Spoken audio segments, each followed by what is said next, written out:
Hello, Milanisti. How you guys doing? How's everybody today? Ciao tutti. Okay, great. We are live. I just wanted to make sure. All right, Milanisti, ladies and gentlemen, this is a Rossonari TV weekly podcast. Welcome and blessings to all.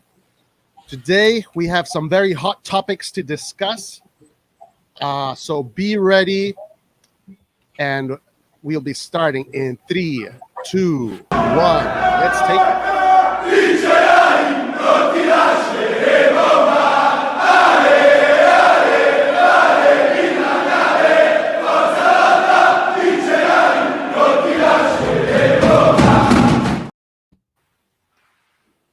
That makes me want to sing as well. All right. Okay. Yeah, me too. All right, guys, let me introduce the team. On the bottom left, we have Aaron. How you doing, Aaron? How's everything going? I'm doing good. I'm very ready for this podcast. I'm very excited. Been waiting all week. Excellent. On the bottom right, we have Laert. How are you, Laert? I'm good, man. I mean, a bit tired, but happy to be here. Can't wait to talk about the Capitano. Excellent. And on the top right, we have Ari. How are you doing, Ari? Bene, grazie. I'm doing well. Nice. And then on the top left, you have me, Roy, your host of this podcast. Guys, so let's get right into it, okay? So we just came off of the Derby della Madonnina, and everybody on this channel has said their piece about this game, except for one person, Aaron. Aaron, we haven't heard from you yet. Tell us what you think about what happened. First of all, let me start off by saying that I hate to say it, but I think we all expected this derby not to go as well as we would have liked it to go. As soon as the game started, it took Lautaro Martinez 5 minutes to score a goal with a beautiful cross from Lukaku, unfortunately. And in the first 20, 25 minutes, we were totally all over the place. I don't know what team played, but I don't know if AC Milan was on the field on the first 25 minutes. I don't know what happened. Luckily for us, in the first half, Inter did not manage to score one more goal going to halftime. And then as soon as we came out of the dressing room, I saw the Milan that we love, the attacking, playing football Milan, the real Milan, the one that has been on top for 18 plus weeks. But then, unfortunately, Ibrahimovic, twice, a perfect header on goal. Handanovic playing the game of his life for some reason. Tonali, beautiful shot, also blocked, and then Inter scores the goal. And it's in those games when you have young players and you attack and you play attractive football and you try to score that goal to even the score, and then the opponent scores the second one and even the third one, it was done. I believe in the 60th, 65th minute, it was done. The derby was one to forget, unfortunately. I do not think that the whole season is over now and that we have to panic about what's going to happen for us dropping out of the top 4 or becoming even worse than that. I think there's everything to play for, and I'm very excited for the next game tomorrow, but more for the game against AS Roma. Nice. Well said. Okay. Nice. Yeah, it was a tough game, tough pill to swallow. Well, all right, let's attack the issues that we wanted to attack today. Specifically, the issues that you will find on our thumbnail. Romagnoli, first, Beautiful, Red Star, beautiful. and then Roma. So, guys, we're about to enter into the Rossonari courtroom, the devil's den. And we're going to be talking about some really hot topics. And first hot topic is going to be Romagnoli. The fans are divided. The mob is after Romagnoli, but some of the fans are with him. So let's attack these issues. Ari, I want you to start today and give us what your opinion is and what's going on with Romagnoli. Take it away. All right, this is gonna take 3 or 4 minutes, if you don't mind, Roy. Ladies and gentlemen, the prosecution will now present its argument against the accused captain of Associazione Milan, Alessio Romagnoli. After signing him for 25 million from Roma, it was a breath of fresh air to see a solid personality at center back. Finally, his ability to read the game and comfort in possession was extremely impressive, considering the utter shit we had witnessed in the years past. The goals he scored, and especially the 2 injury time back-to-back goals right here, which you see on the screen, was a drug to me. You can inject that into my veins, Rossonari, and it would keep me high for the rest of my life. It was so good, those 2 matches. And then, he gave us many moments where we had to appreciate him.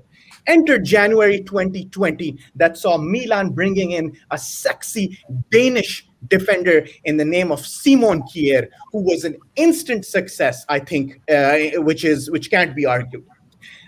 We all thought finally we have a reliable partner that Romagnoli deserved, but never seemed to get under the end of the Berlusconi era or the Chinese partnership ownership. And much to our chagrin, what Kjær and the Pioli ball have presented us is a much tougher pill to swallow.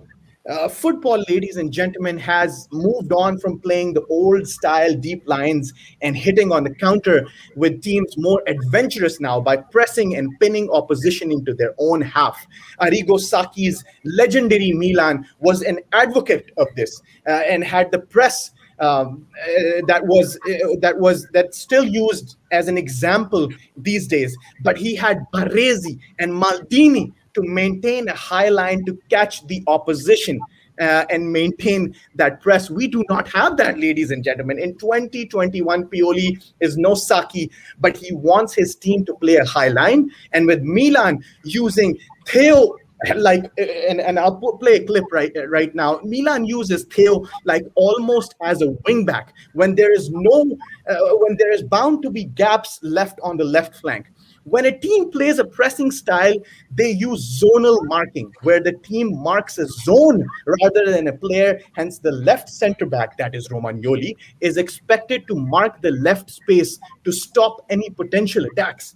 But Romagnoli, ladies and gentlemen, is an old school defender who relies more on reading the situation and making interceptions and putting in last ditch tackles rather than playing high up on the pitch, sweeping up the loose balls and unplugging attacks before they become dangerous.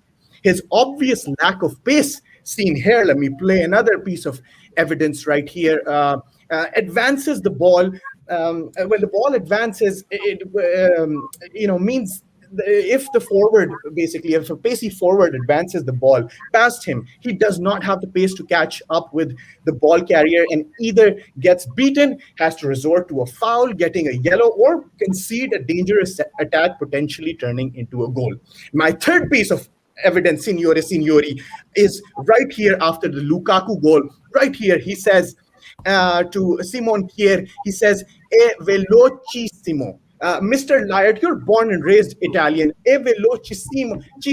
What does that mean, please? Could you quickly tell us? It's super fast, basically. Yes, exactly. He is saying to his partner, Simon Kjær, that this guy is too fast. He is basically admitting my point in case, a point in case that is very important for Pioli's football, that the center back needs to be fast, especially with Hernandez leaving so much space. His lack of pace is quite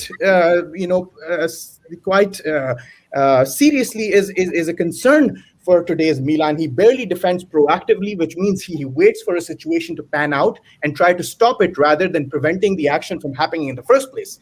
And he does not get close to his approaching forward right here. I'm going to play another picture over here.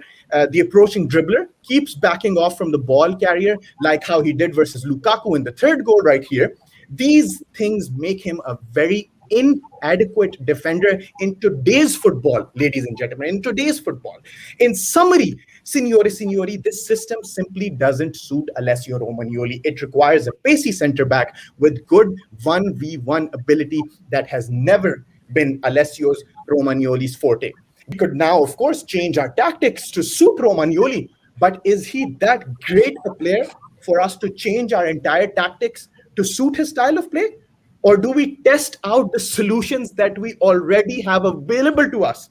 Much like Alessio Romagnoli, we have Fikayo Tomori, clearly, who has an excellent ability to read the game, but has attributes that the Italian never had, most notably the pace and excellent ability in 1v1 situations. As far as captaincy is concerned, I have Zlatan Ibrahimovic, Gianluigi Donnarumma, and Davide Calabria to look at, so I'm not worried in that end. And as a closing argument, the prosecution asks the people, are Milan fans using his past performances and the sentimental attachment with Capitano as an excuse to judge his obvious lacking traits?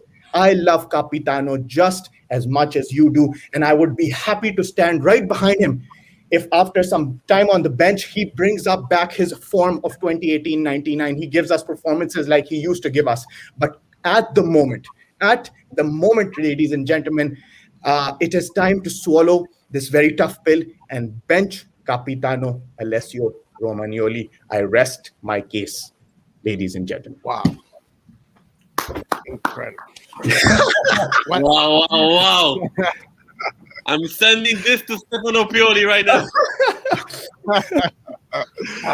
I just want to say thank you for Nicole for following us. And hi to Nicole. Necklord, sorry. Absolutely. Necklord. What was this? Necklord.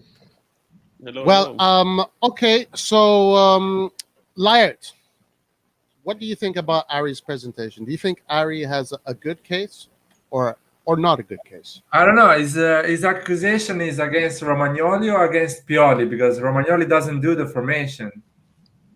Pioli's ball is making Alessio Romagnoli a weak link, and at this point, we can't ask the manager to set up everyone according to one guy. So my accusation is on Romagnoli.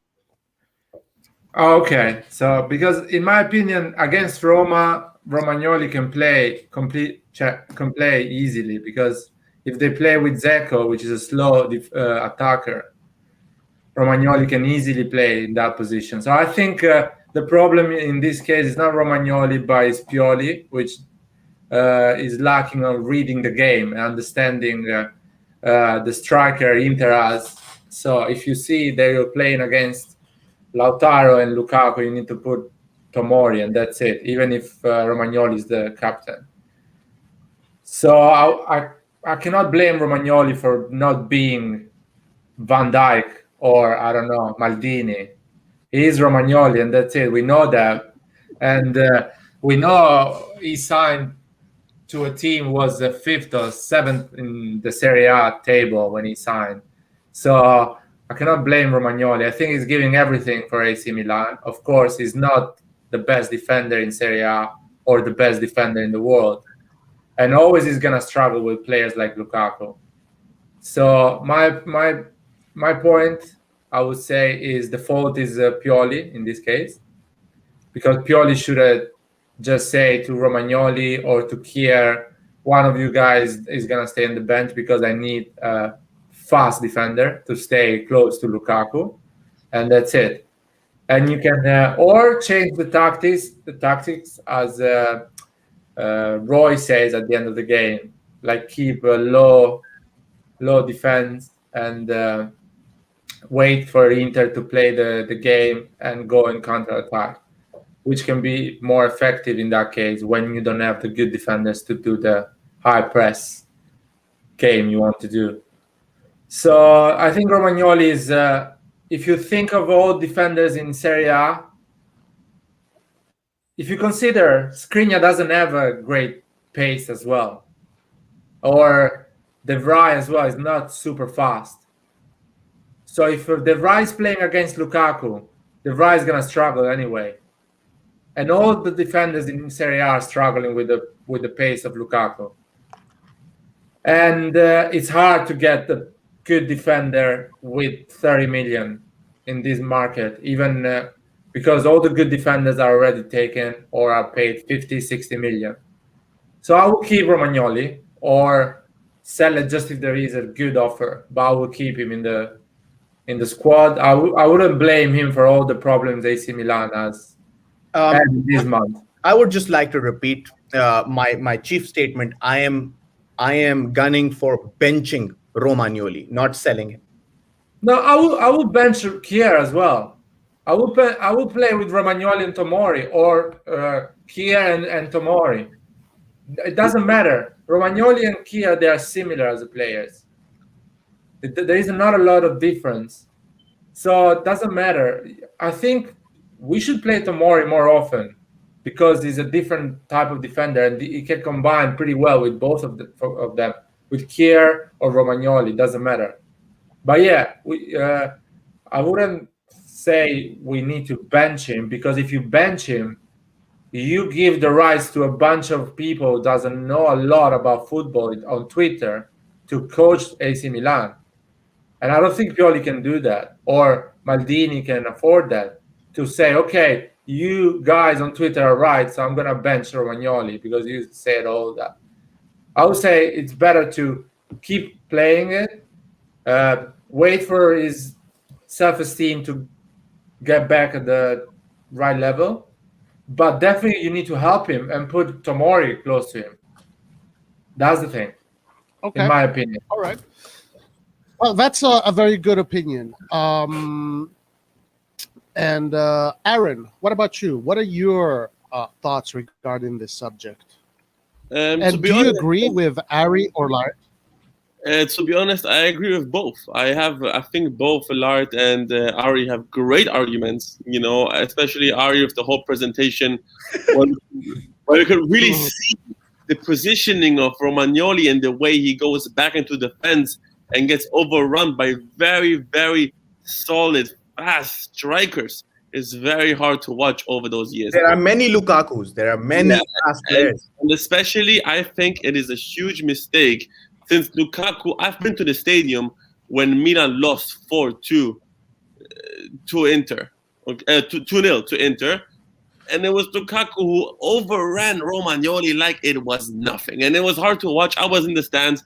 And over the years, you know, when you're meeting an opponent like Inter, or meet them twice a season, Lukaku already knows how Romagnoli's positioning, and he already knows to overrun it with the pace.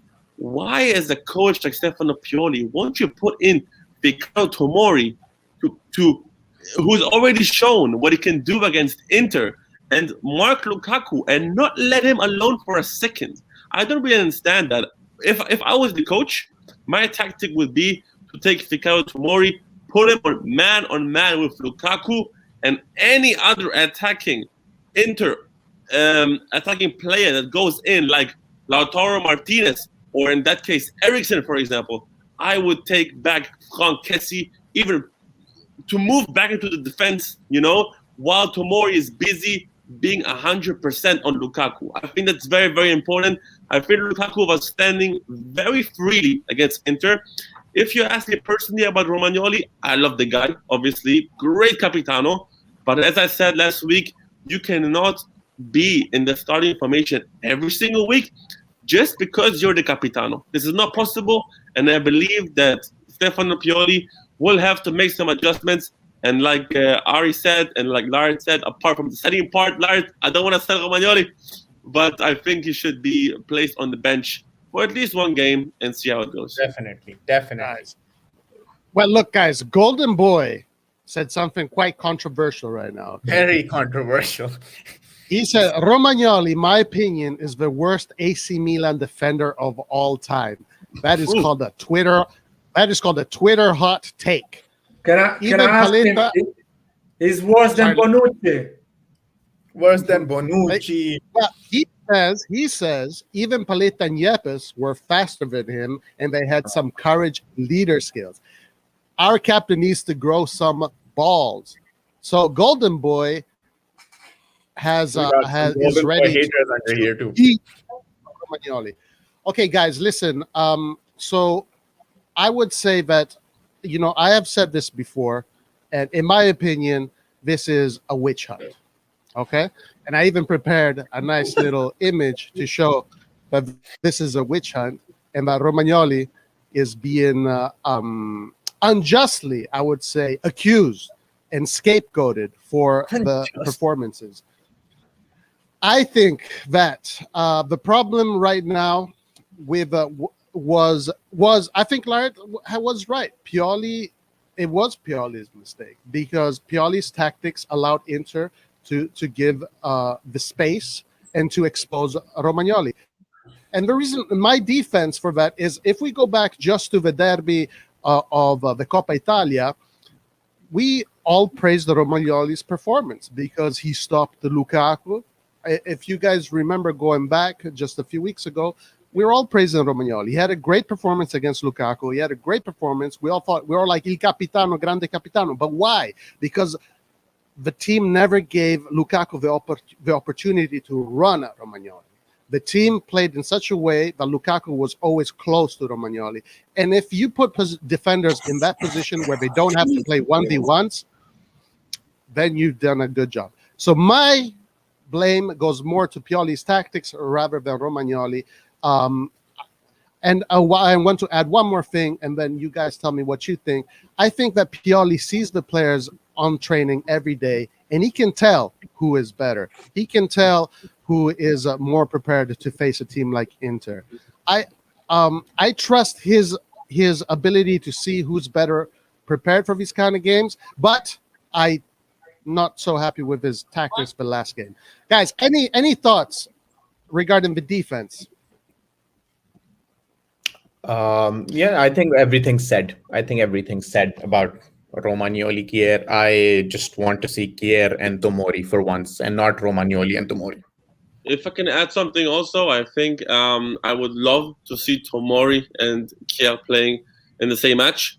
Also, I know it's very risky, but against a small side, I would try Kalulu and Tomori on the field. I know this is something we have never seen before, and is, of course, insanely risky to do. I do not want to see that against Roma. I do not want to see that against Juve in the future. I want to see that against Torino. I want to see that against teams like that. I want to see that against, I don't know, Crotone. We already played them though. I don't know. Small teams, okay? Just to add on to what I said before though, going too harsh on Alessio Romagnoli is not going to bring us anywhere close to reaching our goals this season. I don't think that we need that kind of trouble in the team where players are getting criticized every week and the whole performance gets blamed on one player. I don't think we need that. So, yeah, that's just my opinion. Okay, guys, just to close on the Romagnoli debacle, we're going to just go through some questions here, and then we're going to move on. So, Florence says, wait, so you want to change... more than 10 seconds to 15 seconds to answer each question. Quick fire. Yeah, short answers. So, wait, so you want to change the whole gameplay to benefit Romagnoli's type of play? No, my thing is that you don't benefit Romagnoli's type of play, you benefit the team's type of play. And you adjust according... Laurent is right, you guys are wrong. All right. Okay, let's take this question here really fast. Has Romagnoli reached his peak though? If so, is he not going to get any better? Laird, you answer this one. What do you think? Well, for sure, it's not gonna get better in terms of pace or physicality, but definitely can improve in terms of tactics or leadership or personality. For sure, he can improve. So I think, AC Milan support has been some AC Milan support has been really bad recently.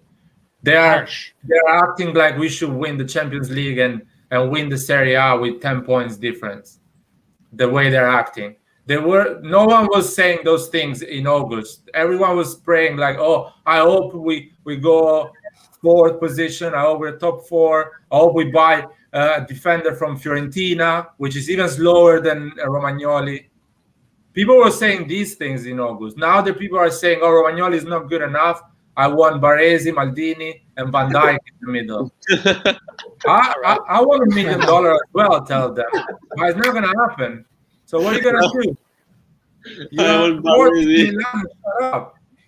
Okay, that's good. Good enough. Here, this is a Andrea says Alessio is a great defender, but you're right about his weakness. He does not play well next to Theo. Yes, good point there, Ari, about Theo and Romagnoli. That combination sometimes are lacking. Bro, it's gonna fuck us. It's gonna fuck us. Theo goes forward. Kessie comes back to defend on left back, and then the double pivot gets messed up as well. There's way too many problems. Not just that. Man, you cannot get the virus online. You know that. Okay, guys. It's almost impossible. Okay. I'm trying to stay away from your comments. All right.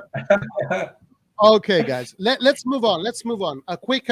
We're still in the AC Milan courtroom right now, and we are going to discuss one more topic here. We don't have to spend too much time on this topic, but it's a very interesting topic. Right now in Italy, there's a lot of fuss, media propaganda, I would say, against Ibrahimovic going to Sanremo. Sanremo is an Italian music festival, televised, that everybody watches in Italy.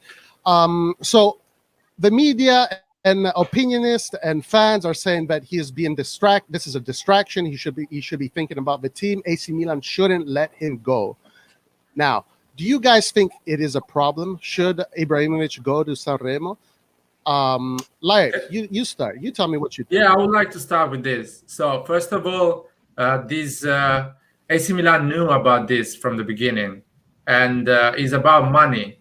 So probably they saved $1 million on his contract, and he's going to make this money on the other side with this event. But anyway, people would love to see AC Milan without Romagnoli. I don't mind seeing AC Milan sometimes without Ibrahimovic, with a younger, with some pace in the front, with Leao, or even like playing a bit more like that eye press. You need faster and younger player to do it. And we've done pretty well without Ibrahimovic as well. So I don't mind him going to this event, making some money and getting a break from the Serie A, and see what Leao can do as a striker. So, is he missing? Is this gonna make him miss games? Is the Sanremo gonna make him miss games? Sorry. Yeah, I think he's gonna miss one game. He's going to miss one game. Wow. Incredible. Okay, Aaron, what are your opinions about this subject, this strange subject? To be honest, this is, as you said, this is a very strange subject. I agree with Lart. This is a money-making thing. This is 100% was pre-arranged, done before. If this is professional, I do not know. If we need this in a season where we're fighting for top spot, or at least a Champions League spot, if we need that, I don't know, once again. But it's something that we cannot argue about. It's something that was agreed. It's something that the club knows. And I just think that if he misses out on a game, that will be totally ridiculous. Because let's be honest, if there would be someone like Sandro Tonali right now, or if there would be someone like, I don't know, Castillejo, we would go crazy, and we would call that unprofessional, and we would be very, very harsh. But since it's Ibra, we're all very, very low-key about it. But I think this is not professional. I think Ibra, especially as a leader of the team, has to focus on our season, and I don't want to say too much about this. I really don't know why this is necessary. You're saying it's not. You said it's not professional. I'm saying it's not professional. I'm saying why. Okay, I'm saying it's not professional if he misses on a training session or on a match.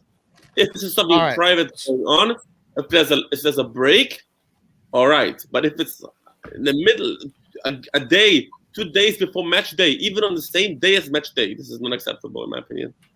All right. So is it a yes or no for you? For me, it's a no. Alert? Sorry, I didn't ask you. Is it a yes or no? Oh yeah, for me it's a yes, because I knew this thing 7 months ago, and I say okay, if that makes him sign again for AC Milan, that I'm fine. Okay. If you're Okay, gonna- this is a whole new argument.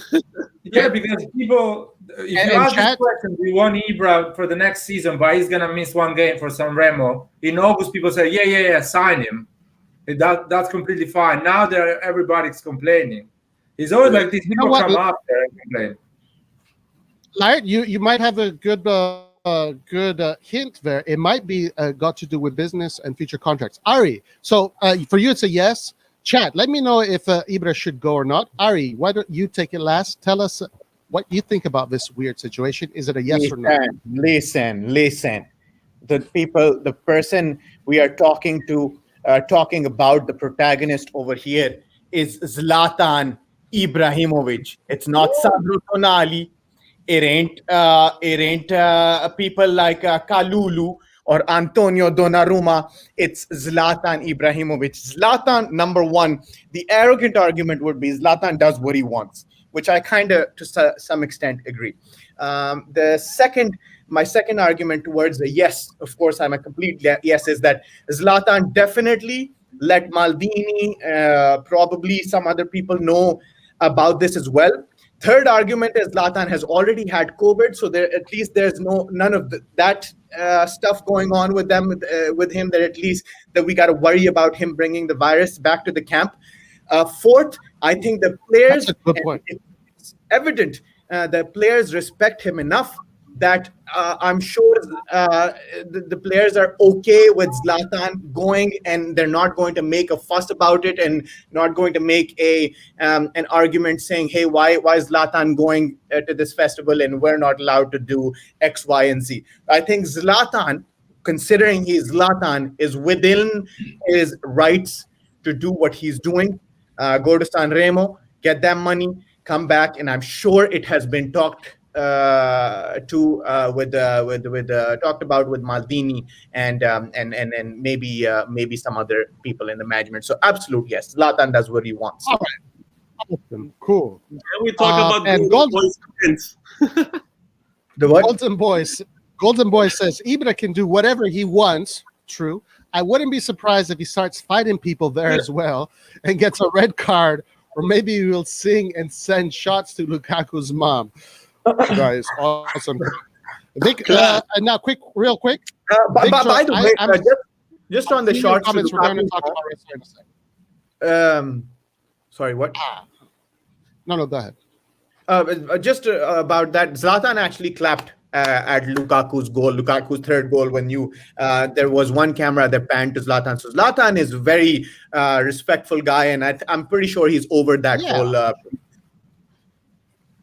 Zlatan is a total professional. Guys, my answer was a yes too. Okay, so we have 1 no and 3 yeses. Now, just guys, to close the courtroom today, yes or no? Should Romagnoli be not considered a first-team player? My answer is no. He should be considered a first-team player. Yes or no? Aaron? Yes. Yes. Lart? Yeah, first-team player, yeah. Yes, but Aaron. first-team players are very often put on the bench for some time, and that's what should happen. Okay. All right, guys. So Romagnoli has not been completely yeeted yet. He's still in our hearts. All right, guys, let's move on to the next subject. Guys, tomorrow we have a big game against Red Star, Europa League. In my opinion, it's a big game. In some other people's opinion, it's not a big game. So Red Star, round 2. Ari, you take it first. What are we expecting? Mr. Victor has been a little impatient about Red Star. Yes, I guess now Victor can be happy. Yeah, Victor is a Red Star fan. Look, I've read some tweets about this expected lineup. I'm seeing a little more starting 11 people than I want to see, really, because I'm very focused on that Roma game. I think, especially with the 2 away goals, we can take this away without burning too much of our starter energy. So do I want to win? Absolutely. I want to go to the round of 16, see what happens. It's good for Milan. Milan will get money. It's good for Rossonari TV. We'll get to do some more lives with European teams. If we get to like face someone like Manchester United, it's great for our PR. But I'm absolutely want to win, but I think it can be achieved, and it should be achieved, without too much effort. And so, I'm fine with no more than half the starting 11 starting for against Red Star. Okay. All right. So Victor here, Velkovic, says something very interesting. Now, we're like one of you to answer. I know you're hyped for the game. I am. But this game is more important to us because we're gunning for the treble. So Victor is saying that Red Star is hyped. Red Star is coming in here to create some damage. Aaron. I think Victor wanted to talk about Red Star for a while now. He's been commenting. I saw the comments in the chat. Listen, Red Star is having an amazing season. They're on top of the table, if I'm not mistaken. They are far ahead of their opponents. They have a beautiful season. I think they have big goals. They want to achieve those goals. They're doing well. Obviously, me as a Milan supporter, I want Milan to win. I want Milan to move forward in the Europa League. So I wish Milan all the best.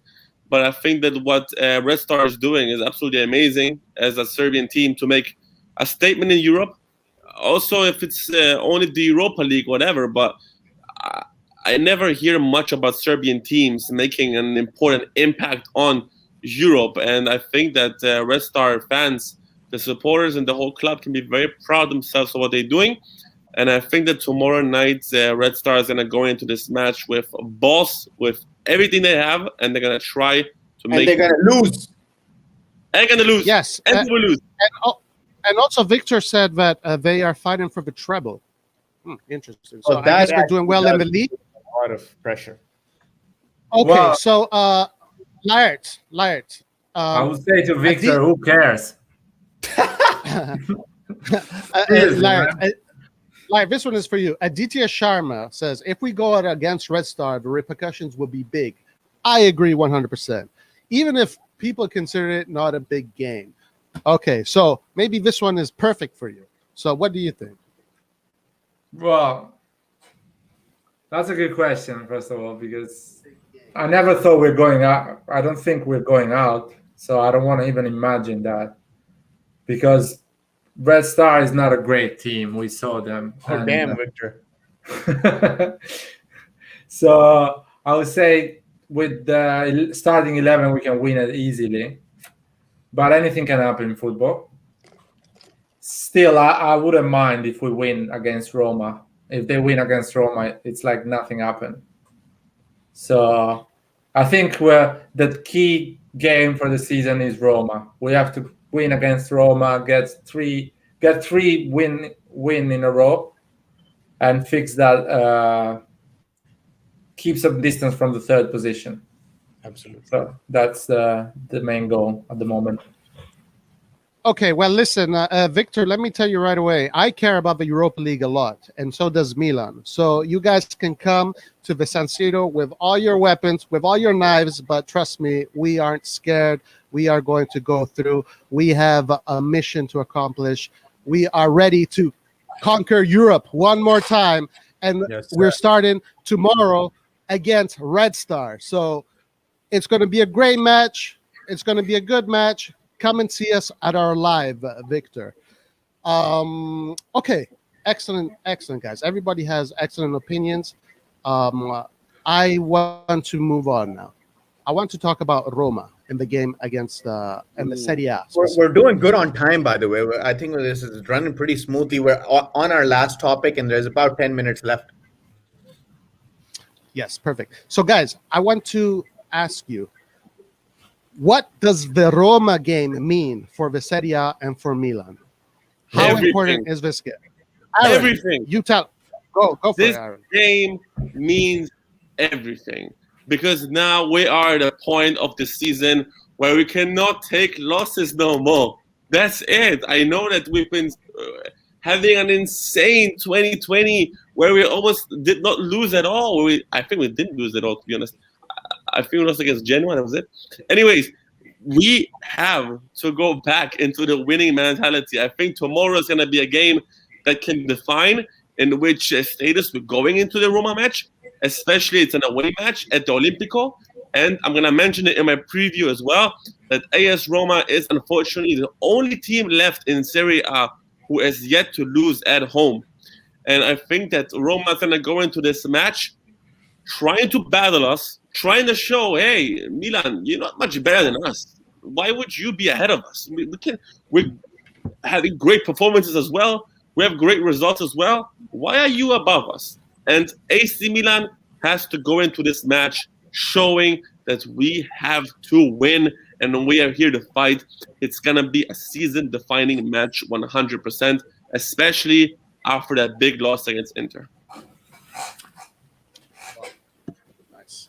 Okay, just going back real fast, I want to just read Lucas' comment about the game against tomorrow. He says, I think we should go for the Europa League since we have a higher chance of winning that.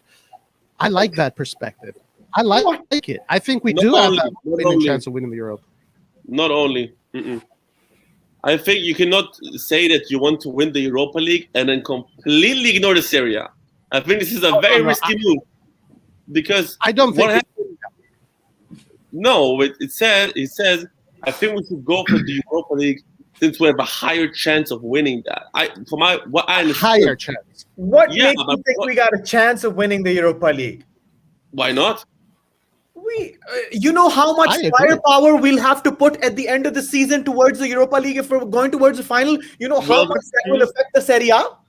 That's true. But I think that me and Roy agree that we are Milan, and Milan wants to win in Europe. Liar. You think putting full squad in the Europa League semifinals and finals in the month of May? In the month of May when the Serie A is ending, is that a good idea, Liar? I don't think it's a good idea. I think we're gonna get another injury Thursday if we keep playing. Asking for injuries. We got an injury, Benacer, last Thursday. This Thursday, I don't know who's gonna get injured again. Let's see. Guys, Lars said in the podcast of last week that Ismail Benacer could potentially get injured in the Europa League, and he ended up being injured in the Europa League. And you guys do realize our sole striker, our one and only true center forward is 39 years old, right? You want to play to the final of a European Championship, go right ahead. I want to get knocked out in the quarterfinals. And I want to say something about Lucas' comment. Like, okay. AC Milan is a European team. I mean, what does it mean that? It's like, I want to remind people, Maldini, Nesta, Pirlo, Sel, they're not playing anymore. And what European trophy did they all play for? Why is our DNA, the European DNA? Yeah. What trophy? Is it the Europa League? Exactly. And the 11 player who plays, apart for Ibrahimovic, they never won anything in Europe. So it's not a European team at the moment. Okay. All right, guys. Let's not go too far into. We already spoke about the Europa League, but I like Aaron. Aaron had to leave just for a second. Agree, but the Europa League is within our reach, and we should go for it. But let's go back to the Serie A. So Aaron gave us a great perspective regarding the Roma game. Ari, you take it next. Are we talking Roma? Roma. We're back to Roma. Okay, look, I know this doesn't matter as much, but form needs to be considered. I'm looking at what Roma has been doing. Roma is coming out of two games. Their Europa League game against Braga, where they won 2-0, and then in the following weekend, they drew 0-0 with Benevento, with Benevento having a red card. So they drew 0-0 versus Benevento on a red card. Now, they also, right with us, when we are playing Red Star, they're playing Braga again. So I'm very happy that at least it's not an Inter kind of a situation where we're playing the midweek game, but Inter has a whole 6-day rest. I'm very glad that Roma is in the Europa League, first of all, because that helps me, at least gives me the mental comfort that they are going through just as much of a depth problem and an energy and a fatigue problem as we are, or somewhere close within the ballpark. So that's what gives me comfort. Now, Roma are definitely fighters, and that is very well symbolized by our first game with them, which was a crazy 3-3 game, right? Which arguably we really should have won, and we kind of deserved. The ref was a bullshit ref as well, but we don't want to get into that. This is an absolute must-win for us. This is also an absolute must-win for Roma, but I feel like Roma is not going to put as much energy into their Europa League game as we are, because they are 2-0 up on aggregate, and Milan is 2-2 on aggregate. Even with 2 away goals, we don't have as much of a cushion as Roma. Roma can deploy more of a reserve squad than Milan can. Milan is probably going to start half the first team in this game. So that's what worries me. That's what worries me. I do think that Stefano Pioli is one of the 16 people that's listening right now and will bench Romagnoli against Roma. Actually, what's the are Roma's strikers pacey? They don't have pacey strikers like Napoli or like Inter, right? Yeah, they have Pedro, they have Mkhitaryan, very pacey. They are not fast in the 60 meters or 60 yards, I would say. They are fast in the 20 meters. The 20 yards, they are fast. So I think it really depends on that. Whether Spinazzola is a runner. That's true. So since they do, and especially Mkhitaryan too, he's dodged us a couple times. He's presented us problems in the past 2-3 years. So I think if pace is a problem, Roma game might be the first game we see Simon Kjaer and Fikayo Tomori, the partnership I want to see for a game. I think it's going to be deployed for the first time in the Roma game. In tomorrow's game versus Red Star, he's still going to play Romagnoli. And I think we can come out with a win. We really need to come out with a win with all guns blazing, but it's going to be a tough game, especially because Roma has an easy game tomorrow with all going into it with a 2-0 lead versus us, where we have to make it happen tomorrow. Wow. So we're gonna be that's a very good opinion. Yeah. Okay. I'm going to read this comment, and then and I want to tie this to the topic. I'm going to read it in Italian, and I'm going to translate it. Hey, Roy. Romagnoli. Roy, sorry for interrupting you. I think we can push it to an hour and not cut it at 50. I think hour should be a good time. Okay. No. Con Romagnoli, Salamakers, Castillejo, Çalhanoğlu non si farà mai lo step necessario per stare stabilmente nei primi 4. Un Milan ambizioso deve cercare altri profili. So in other words, Mr. Sami Chaghi is saying that Romagnoli, Salamaker, Castillejo, and Çalhanoğlu are all 4 players, but do not have a necessary quality to be in a top 4 team. That is quite the statement. So, Laert, and then I want to also hear from Ari. Laert, you tell me about Roma and talk to me about the Serie A also in conjunction with this statement Sami made. I want to be quick with Roma. So I haven't followed a lot Roma, the first part of the Serie A, and but I've seen them against Inter, and they draw 2-2 against Inter. And they are really good on possession. They move the ball fast, and they are quite creative. So it's a dangerous team. So it's not going to be easy to win. I don't think pace is their strength. I think they are really good at moving the ball. So we need to make sure we have the ball, we press them high, and we make the game. And so that's the strategy, I will say. the best to win the game. In terms of Çalhanoğlu and all the crew, if they're good enough for a top 4 team in Serie A, I would say Çalhanoğlu is good enough. I think Çalhanoğlu is like a different player for what he was 3 years ago or 4 years ago. So he is good for a top 4 team. Romagnoli as well, I think, is a good defender. I think you cannot find better than Romagnoli apart from a few defenders in Serie A. The other two, they are a good, I would say, second or third choice for a top 4 team. They can be a good second choice. That's fair. And play often as well. It's not that a problem. But yeah, for AC Milan needs a top player in that position. Needs someone. I was watching, for example, Bayern Munich yesterday, and you need someone like Sané, Coman, someone who has a lot of pace, a lot of creativity, who dribbles easily 2 players and gives you that great chance to win the game. So you need that type of player. And Selemaker and Castillo, they're not even close to that. And I don't think they're gonna get that. Okay. So there you go. Light, just real fast. Do you think Sami is correct in saying that those 4 players are not top 4 quality team players? No, I mean 2 of them are top. Sorry, Ari. Sorry. Sorry, Ari.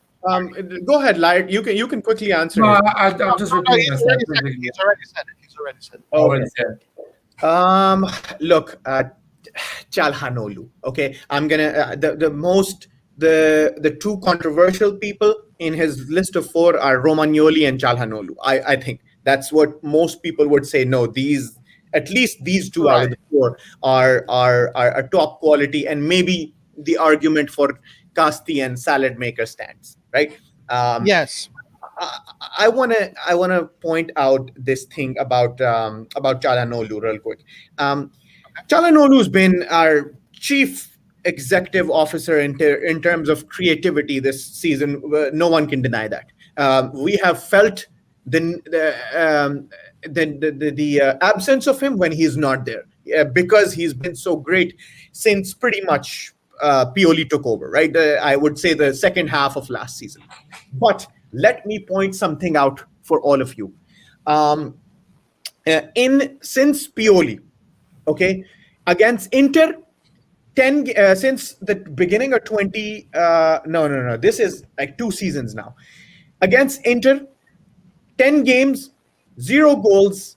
10 games, 0 goals, 1 assist. Against Juventus, 10 games, 0 goals, 1 assist. Against Napoli, 8 games, 0 goals, 0 assists. Against Lazio, 10 games, 1 goal, 2 assists. Sorry, I'll repeat that. Against Lazio, 10 games, 1 goal, 2 assists. And against Roma, 7 games, 1 goal, 1 assist. What does that tell you about our chief executive officer in terms of creativity? Yes, he is the leading assist maker in the Serie A with, I think, someone else. I think he's either top or number 2 in terms of assists in the Serie A. But the stats that I just put in front of you are showing a different side of Çalhanoğlu, where we're not really seeing that output against big teams. And what do Milan need to change in order to now? They're already on a crescendo. They're already going up. The bar chart is going up. But to go that level where we're a competition in the Serie A for the Scudetto and the Champions League, we need to, we're already going. The crescendo comes because now Milan is doing something they couldn't do in the past, which is beat the lower table sides, right? We always struggled against the lower table. Now we're beating them. What's the next thing in the equation? That the next thing is starting to beat the top teams. And Çalhanoğlu, according to his stats, does not show up against top teams. So, okay. Or whoever had that argument, Sami, has some weightage in that argument. I want to say something, but you really can go first. Go ahead, Roy. I wanted to clear up Çalhanoğlu's whole cloud and burst that bubble. He's not as good as the numbers show. I was just about to say, so then you're kind of making this guy's Sammy's argument. That I is would look. I would still say that. What's he saying? Is he saying they're not deserving of to be on the squad? they're not quality players. They're not enough quality players to be in a top 14, which is basically kind of. No, I will disagree. I will disagree with him. But they're not top quality players if you want to challenge for the Scudetto or challenge for a high rank in the Champions League. Ari, he's saying that they are not good enough to go to the next level, which is basically what you're saying. Yes, if he's saying that, then I agree with him. There are some, but I think Salad and Casti can be disposed. Romagnoli and Chala still kept. We just need improvements in the squad. I think I disagree a bit with you, because I think Çalhanoğlu and Romagnoli are players that can play to a Milan which is on the next level. They just need other players like them. Çalhanoğlu needs players like him around him. You cannot play with Selemaker or with Meite, or sometimes with Krunic, or sometimes on the left with Auge, which is young but not ready again. Or you need better player around you to get better. I want to challenge that thought real quick. You need better player around you, but when you're a center back, you don't have many options because there's no one behind you. When you're a center back and if you need pace, you either have to let go of Kier or Romagnoli. And at the moment, one-on-one, comparing every single thing. Oh, let me actually pull up a beautiful stat for the audience right here. This is Alessio Romagnoli compared with Fikayo Tomori and Simon Kier compared with Fikayo Tomori. Now, you could say that stats can present false images sometimes, I understand. But this is a lot of data, and it shows you the red is Romagnoli and the blue, Romagnoli and Kier, and the blue is Fikayo Tomori. You can see how much lacking there is in terms of Romagnoli's abilities. And I think one of them, Romagnoli or Kier, needs to be replaced with a faster, heavier, beastly individual, and it can only be Romagnoli because Kier is doing more than Romagnoli on paper. Yeah. All right, I'll take it off. Yes, I agree that Romagnoli and Çalhanoğlu are both players that can be first-team players in top 4 teams. Let's not forget that Çalhanoğlu is a starting player in the Turkish national team. So, that's not something small or something easy. So we are talking about a player that has a lot of responsibility. He has the responsibility of his entire country. Isn't Romagnoli, Romagnoli is pretty much on one of the spots for contending for the Azzurri's center back, right? Or no? Yes. He is, but he's not an automatic starter. While Çalhanoğlu is automatic starter for his national team. So yes, the argument there is we agree with you that maybe Castillejo and Salamakers are not ready for that responsibility. Okay, so I want to approach this question. I want to answer this question by Aditya Sharma because it there's something that I thought about also. Tactically, and then I want to know what you guys think. Tactically, what do you guys think we need to change against teams playing 3-5-2, being the ones who are giving us a hard time of late? Okay, Aditya Sharma, honestly, first of all, my opinion, last night I was actually thinking about it. I was thinking that maybe we should start playing in 3-5-2. How about that? Maybe we should sacrifice a player like, let's say, Salamakers and add maybe Fikayo Tomori in the defense with Romagnoli, Kier, and Fikayo Tomori. Then have Calabria and Teo, the wingers of the 5s. Then the 2 pivots, like we usually do, any of the 2-4 choices. Çalhanoğlu in his usual position, maybe a little bit lower, and then 2 strikers up top, Rebic and Ibrahimovic, or Leao or Ibrahimovic. So I thought maybe Milan should change to a 3-5-2 in this period because I think Milan is going through low form. And the high press, the 4-2-3-1 is risky. I want to see the game tomorrow to see where Milan is at. But I am of the idea that Pioli should really start thinking about putting some band-aids over where we're lacking, and I think the formation could be one. Laird, do you agree or not? Go ahead. I have an opinion about tactics. I think tactics don't matter a lot in a long run. Like if you are one man down, you need to change tactics to cover spaces. Or sometimes you have a lot of injuries, you need to change tactics because that's the type of players you have. But in terms of you have the full squad and you're playing 11 against 11, tactics doesn't matter. I think it's all about the approach and the way you want to play football and the intensity you put on moving the ball, or pressing and running. So whatever tactics you put, the 4-2-3-1 was first at the top of Serie A 1 week ago, and the other tactics were behind. And I never seen a team winning the Champions League or a big trophy with a 3-5-2. I haven't seen any team winning something important with a 3-5-2. I've seen the biggest team of history of football with the 4-3-3, 4-2-3-1 winning everything. And the biggest player in the history playing for this type of formation, not the 3-5-2 with 5 defenders. Seriously, you want to play with 5 defenders? Roy, do you recall European mentality? Roy, do you recall? There's a thing that sorry. There's a and then Ari, I'll answer your question. There's a thing. Actually, Ari, ask me first, and then I'll Do you recall a team, as Laird just mentioned? He says there has historically been no grand successful team that plays that deploys a 3-5.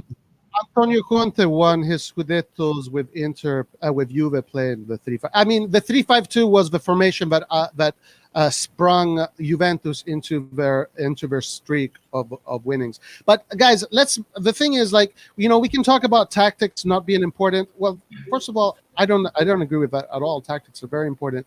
But the other thing that we have to consider is the form. And sometimes, even in my experience as a coach, even though it's not the level of set, but there's also a relative parallel that you can opine from.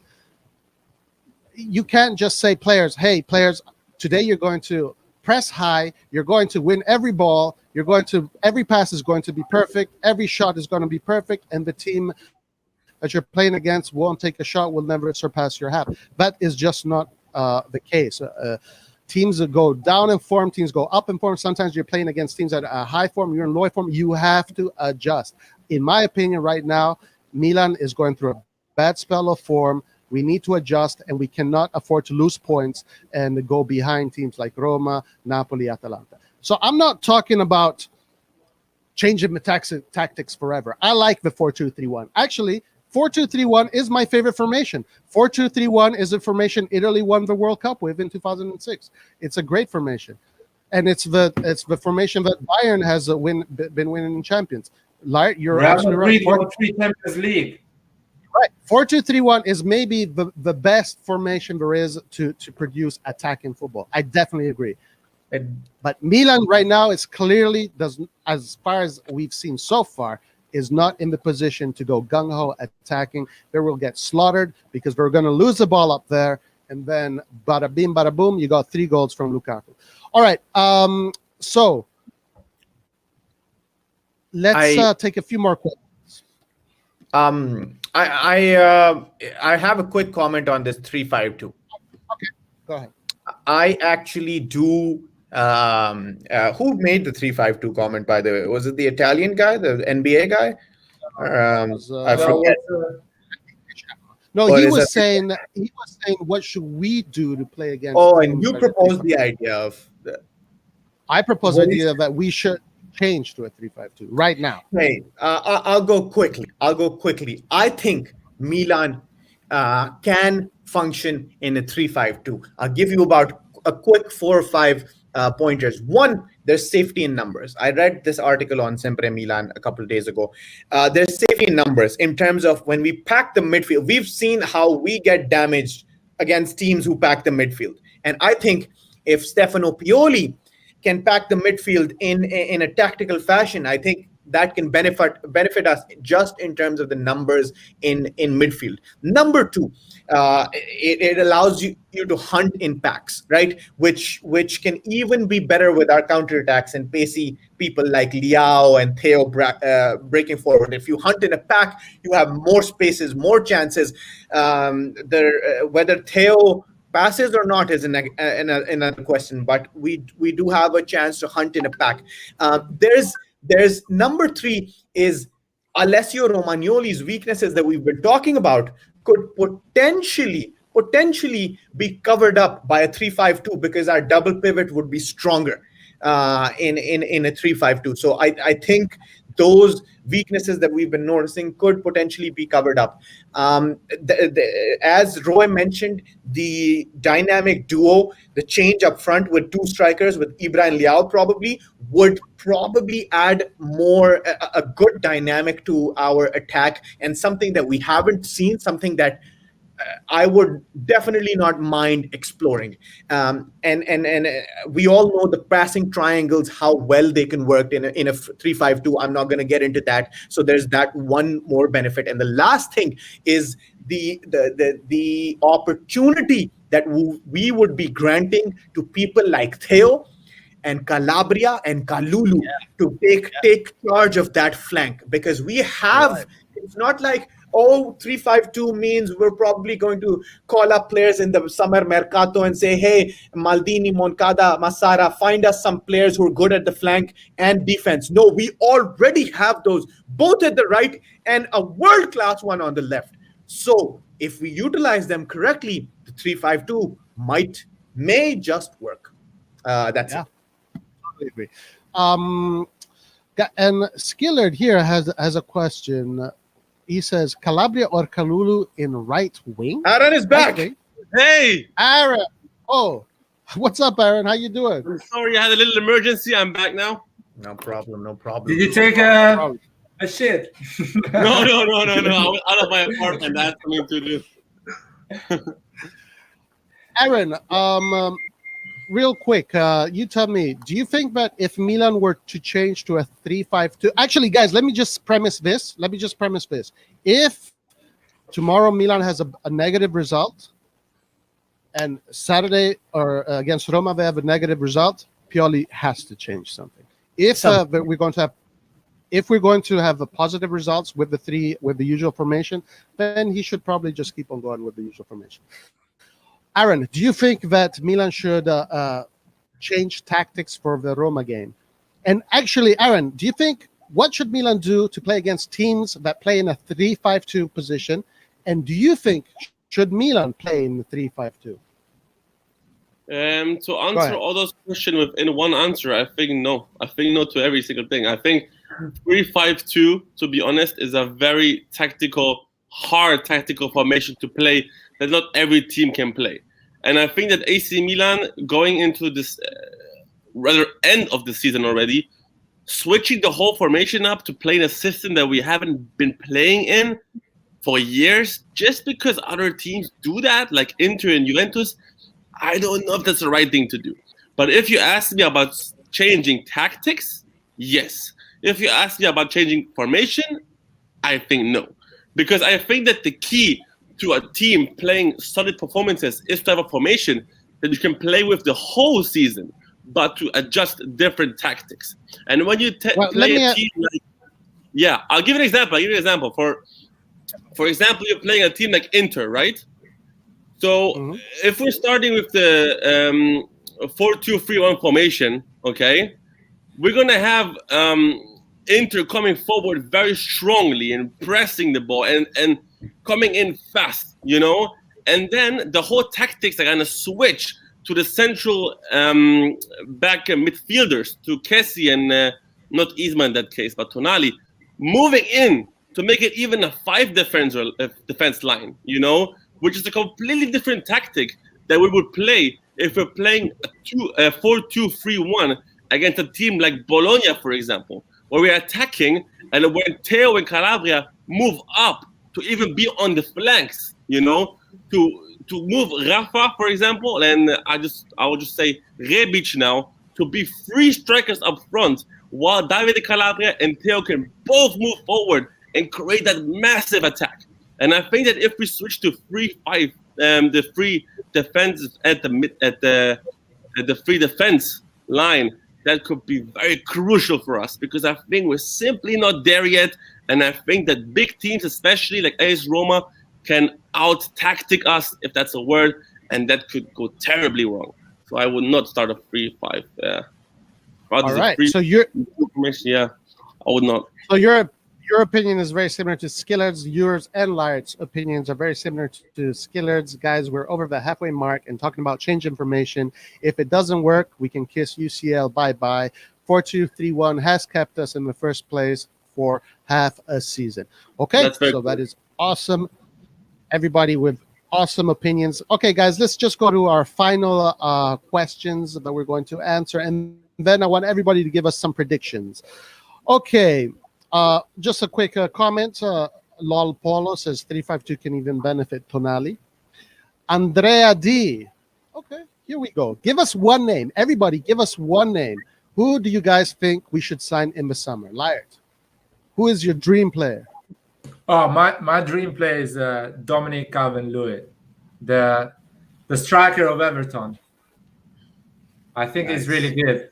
And it's not expensive. I think his price is around 50 million. So you can get it for 60, I would say. And if you are in Champions League, definitely wants to play the Champions League. And Everton, I don't think is going to get in Champions League. How old is he? He's 23 going for 24. His England national team is really fast. Is fast like level of Mbappe. Really good with the head. Technical, plays well with the team. He can play alone as a striker with the team built around him. So I think he's my favorite player for AC Milan. Interesting. I would buy him. And the agent is not someone, a big agent that asks always for a raise or is looking. Not Raiola. It's not a Raiola type or Mendes or whatever. Okay. So that's my. And it's not like one of those impossible signings. I like that. I don't think it's impossible. If you are in Champions League and he wants to get that, next level step, AC Milan is a good place for him. I think he can say yes and go. Yeah. All right. Okay. Ari, how about you? Who's the dream player you like to see in AC Milan? I know who you will say. Well, I'm gonna go. The logical person in me says we need a right winger, right? First and foremost, that would be my dream, because that would make a lot of stuff easier for Milan. The right winger is something that we've been lacking since Suso left. Salad or Casti are both not good enough to be starters over there. It would revolutionize our team. I don't think Liao on the right and Rebic on the left is a permanent solution. So, a right winger would boost us like no other. Who is my dream right winger that I would love to see in Milan? Mohamed Salah is one, Riyad Mahrez is one, but both of them aren't coming to Milan. And my dream signing, if you were just to consider everything, if we win the Scudetto, then Erling Haaland. If we get Erling Haaland, Milan would officially make its mark back as a European giant. But I think all three names that I just mentioned will not come to Milan. Can I say something? Mahrez there is a chance, because if Messi goes to City, they need to get rid of someone. Ooh, is Messi gonna finally leave? I've always said that no, it's okay. Messi stay at Barca, finish at Barca. But now Barcelona has just done so much bullshit that even I'm willing to let Messi go and fly somewhere else. There is Mahrez can leave, because he's the one who plays less in that position. And if Messi comes in, somebody says De Bruyne is not renewing as well. And De Bruyne is too much for our budget. We can't make that budget. Well, he's not renewing, man. He's going to be free agent a year. Oh. All right. And All right, Aaron. Let's see what's gonna happen. I'm curious to see. Aaron, who's your preferred signing for the summer, dream signing, or whatever? What do you, who's your player? I'm gonna put it into two different categories, like Ari did, kind of. Who will be my dream player? Who will probably not come to AC Milan? Who's my dream player? And who is a player that I think could potentially come to Milan? And I would welcome with open arms. I agree with Ari. I think our right winger will be a perfect solution, our right or our left winger, because we love to do a variation between those formations. That, for example, Rafa is playing on the right side and then on the left side in some weeks. We love to do that kind of switch. I think a player that no one really talks about that much, who for me is one of the best players in the world, even by judging yesterday's performance, is Kingsley Coman from FC Bayern Munich. I think 100% Kingsley Coman, a player who's already played in Serie A for Juventus and was never appreciated that much for what he does at Bayern, at Paris, at Juventus. The guy has so much to give to a team. And I think that adding that to AC Milan would completely switch everything up and add so much pace to the game. So he would be my absolute dream signing, aligned with, of course, Erling Haaland. I think that him and Jens Peter Hage are very good friends, if I'm not mistaken. Oh, yeah. And he worships Ibra. Yes. I think him and Hage are very close friends from playing at the Norwegian youth teams. And they have a friend in common, which is Raiola. Raiola. Don't get me started on Raiola. This is a whole new topic. And if you ask me for someone who's realistically to sign, I would say Andrea Belotti. I know that's been a huge arguments all over social media for years now, but I think he knows Serie A very well. Torino is going to shit. So I think that it could be a very good solution if it comes for a cheap price and not that 70 million that they've been asking us for Torino. So no, 70 million, no. 20 million, yes. Loan, yes. Okay.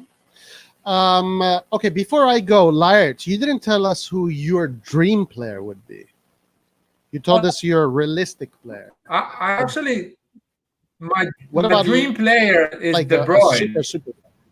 De Bruyne.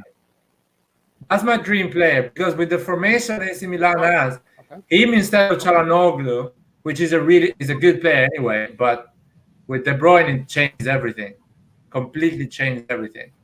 All right. It's like another team. Nice. You can put good players around him; they're gonna perform better with him. So that's my dream player. Okay, so for me, I'm going to give you guys actually a provocation. Okay, there's a player in Italy, and this is you guys are probably going to laugh at this, but there's a player in Italy that I think is very interesting. He's 25 years old. He's a winger. His name is Zaccagni. He plays for Verona. I want you guys to see, for anybody listening and all of the other guys, I want you to see his highlight reels. This guy is a wizard on the ball. His through balls are precise, very incredible. His vision, his technique is incredible. This player is going to be hot market. Right now, he's kind of on the down low. Nobody's talking about him, but you guys will see Zaccagni. Very interesting player. My dream player would be Mbappe, of course. That's who I would like. I would like to have the next Ballon d'Or in our team, and I think Mbappe is going to be the next Ballon d'Or. So those are the two players. The realistic player would be Zaccagni. The dream player would be Mbappe. But all right, guys, last question. Don't you think, I'm sorry for cutting you here, but don't you think Zaccagni could become something like a Mate, where we have a player that we're looking at who has been performing outrageously well at Torino and then coming into Milan and shitting his pants? No. I think Zaccagni is very special. If you look at what he does, and also look at where Verona is in the Serie A, Verona should be fighting for the relegation. Guys, I'm just saying, it's a provocation. You look at Zaccagni, pay attention to this player. His technique is beyond a lot of players. I would sign Di Maria for free.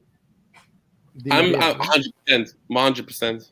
Di Maria for free. Give him how much he wants? 7 million, 8 million for 3 years. Just give it to him and play instead of Castillejo. We can start a charity at Fondazione Milan. I'm gonna pay as well. We all finance Di Maria's salary. I'm in. And that is a great segue, Aaron. Great segue, Aaron. Because guys, last question of the day. What do you guys think? We've spoken about this. Skillert has brought him back up. And what do you guys think of AC Milan coin? Would it be nice to vote on certain decisions like who to buy, sell, or formation, which is something that the Spanish teams do, and it's really worked really well for them? Ari, what do you think? Go ahead. I think it's great. I'm a software engineer by profession, so I like the things that Ivan Gazidis is doing. The way Arsenal fans filled our ears when Ivan Gazidis was coming here, I was having nightmares. I thought this is so bad. This guy is so toxic. This guy is not going to bring Milan to anything. He's just a business guy. And apparently it turns out that Ivan Gazidis was just a scapegoat for Arsenal fans, because he's actually a great guy. Just like Milan fans have used many people as scapegoats. And some would argue that Ari also has been using Romagnoli as a scapegoat for other problems. But because of Arsenal fans' opinions on Reddit and Twitter, I thought Ivan Gazidis was cancer to AC Milan, but he has been anything but. He has, I think, been doing an absolutely outstanding job in terms of revolutionizing AC Milan in technology. And also the only good thing that came out of the Chinese era, which was AC Milan's social media revamping. Ivan Gazidis has picked that up and even brought it to an even higher pedestal. So this is one of those initiatives where technology is coming in and Ivan is stepping on things at the right time, things that will really benefit us, I think, in the future. So AC Milan coin is a great thing. I am going to probably buy some soon and show them off. I don't think in the beginning they're going to give us too many decisions. It's mostly going to be, oh, your picture is going to be here, or your quote's going to be written in the locker room or something like that. But all in all, great decision. AC Milan coin, cryptocurrency is part of our future. I'm sure Aaron would agree. He works for a big cryptocurrency exchange. And yeah, great decision by Ivan Gazidis. Nice. Awesome. Aaron, what's your take? Yeah, I think especially, football teams are becoming more than football teams over those years. I think that the first Italian team, and I hate to say it, the first Italian team to pick up that football team as a brand is Juventus, who started to rebrand the whole club as to be more than a football team, with building offices, workplaces, and workspaces, and to present those tokens or coins for people to buy on the market, which is something brand new that came into Italian football. And I think AC Milan is doing a great job, especially Ivan Gazidis on the board, with bringing those things into a club who has been so old-fashioned like AC Milan. I think this is a great thing for us. To bring up something completely else, if you would have asked me to rebrand AC Milan like Juventus did, I absolutely say no. I love our logo. I love our colors. I think everything should stay the same, but those coins and tokens are a very good idea. All right. I hope that Gazidis does not go that route. I hope so too. I really hope so too. Yeah, because Inter did. did. They're currently going through that right now. I like our logo. I like the colors. I like the theme. Liat, what is your opinion regarding this issue? Oh, I'm always open to the new and to the change. I don't mind to make a business out of football as well. It's at the end, this reality is you have to make money to survive in this world. And I don't know nothing. I know nothing about cryptocurrency. So if they have to do it, they need to do it properly, probably. About changing brand. Sorry. Go on. About changing, I think the cryptocurrency is kind of a solution for AC Milan to avoid the fair play, the financial fair play, because people buying these coins, they kind of invest on the team, and the team has some money to invest on the market and buy players or build a stadium or do whatever they want to do. So it's a good way probably for the team to get some money outside from sponsorships and other solutions. Another thing about brands and things, the most important thing is the colors. Red and black is the most important thing. For the rest, you can always evolve and change or look into the future with a bit of taste, of course, not like Juventus and Inter. But I'm sure we're going to do well on that field as well. And just a quick point, Roy, before getting back to you, and I spoke to a cryptocurrency lord this past weekend. I called them up. Give us some. I called them up here about the ACM token, 3 bells ringing. He picks up. I ask him about the ACM logo, and he tells me. He says, "Forza lotta, vincerai, non ti lasceremo mai. Forza lotta, vincerai, non ti lasceremo." And then he hung up. So basically,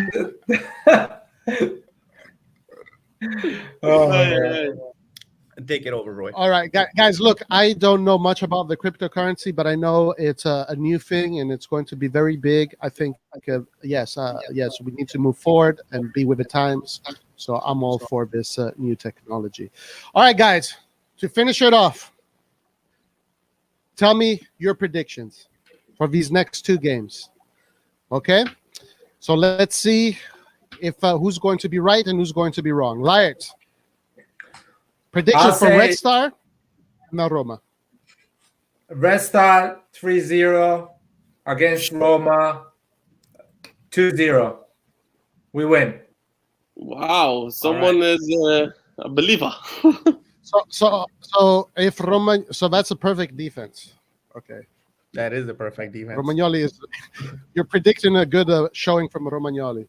Ari, what are your predictions? 1-0 win against Red Star, 2-1 win against Roma. Yes, nice. I'm going to say the exact same thing as Ari. I was exactly thinking the same thing. It's going to be a tight game against Red Star. Red Star is going to bring in their fire tomorrow. It's going to be 1-0 and a 2-1 against Roma. Aaron, you finish it off. What are your predictions? As I'm always very, very generous and hopeful of my predictions, this time I'm going to go with another headache. I'm going to go with a 2-2 draw and extra time against Red Star. I kill you. I just want to. I would quit the tournament. I'm just telling you honestly because I'm always being so generous. I'm always like Milan's winning 3-0. Milan's winning 4-0. So today, okay, I'm taking a step back. I'm saying 2-2 extra time, and then we're not gonna go to penalties. We're gonna win by 3-2 or 4-2 after extra time. Which we can hopefully avoid. Hopefully we'll win 3-0. Lard, I'm on the same page with you. In regards to the Roma game, I think it's going to be a very, very tight 2-1 win for us. Oh, okay. So 3 of us are saying 2-1. I think 2-1 is a fair result. Lucas on mobile says 3-0 against Red Star, 3-2 against Roma. All right, guys, everybody, thank you very much. Does anybody have any last things they want to say before closing down? Forza Milan. Forza Milan. Forza Milan, guys. Thank you all for watching. We appreciate everyone who subscribed to the channel, everyone who's commenting. It helps us a lot. We're moving into crazy dimensions with this channel very soon. We did a whole new rebranding thanks to Lard, Ari, and Roy, and a little bit myself. But we're very, very happy and proud to build up this big, hopefully big channel one day. So thank you guys for being here, sticking around, huh? Excellently said. All right, guys. Forza Milan. Tomorrow you will going to see us on the live against Red Star. And so be in tune. Be ready for that. And be ready for the previews, for the reviews, and for a great upcoming season for AC Milan. All right, guys. Thank you very much. Forza Milan a tutti. Ci vediamo. Bye. Forza Milan.